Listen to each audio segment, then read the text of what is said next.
This is Leo, Atheist at Large, here in Chicago, responding to comments back and forth from the amazing Atheist and Brett Keane. The truth is, afterthoughts, Brett Keane's video. I came up with the term Atheist at Large, not just for myself, but for all atheists, to view your point of view wherever you're at. You don't have to use your name. You can use a nom de plume. But nonetheless, we are all atheists at large, and your viewpoint can be viewed wherever you put it. You can express your viewpoint. You are an atheist at large. Whether it's a group or a clique or a club, if that's the way somebody wants to put it, Brett Keane, you are an atheist at large. One Less God is an atheist at large.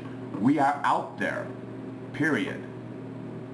The message that there are no gods needs to be gotten through to people. It is amazing on how creationists are just spreading their tripe with nobody to actually go against them. The little bit that, say, Dennett is doing and even Dawkins, there are every once in a while one-on-ones, but creationists don't like one-on-ones, because if they go against somebody that actually knows their shit, they lose every single time and are just turned into the little toads that they are. But then they come right back out of the muck and the mire and teach their third grade thoughts on what creationism and what evolution and what science and physics is. Instead of teaching an enlightened view, a scientific view, what has been theorized, what are the possible outcomes, what are the possible threats, what are the possibilities, period, of what science has gotten, what science has learned.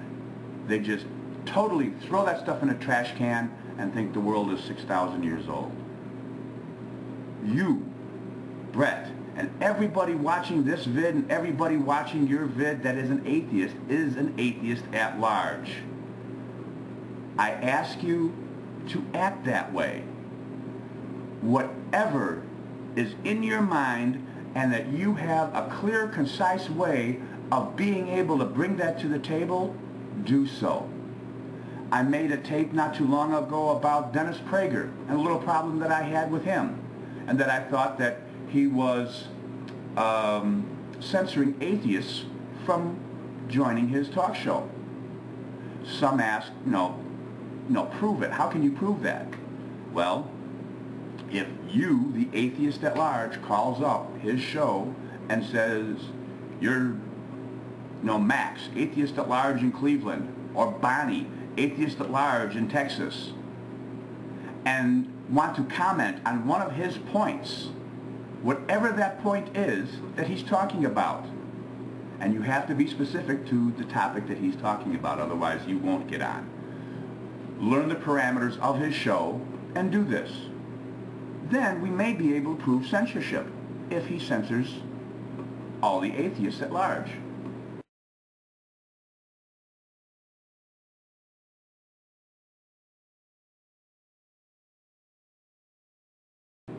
This would be a small movement of atheists to try and do something, and that would to prove that somebody, a borderline evangelical, a Jewish evangelical, which would probably be borderline Orthodox Jewish, is actually censoring the atheistic community.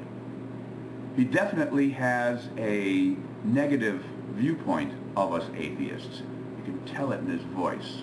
I've talked to him on the phone, and unfortunately I wasn't able to portray myself and other atheists as well as I would have liked.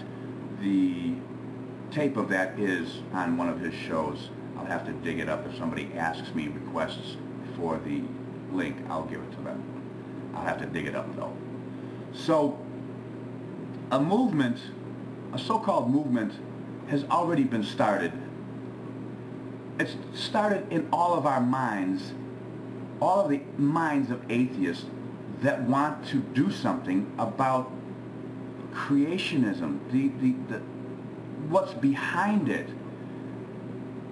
the evil that you can see through the eyes of such people like Ted Haggard, of Jack Van Impe, of Benny Hinn, the ability to abuse and to use people.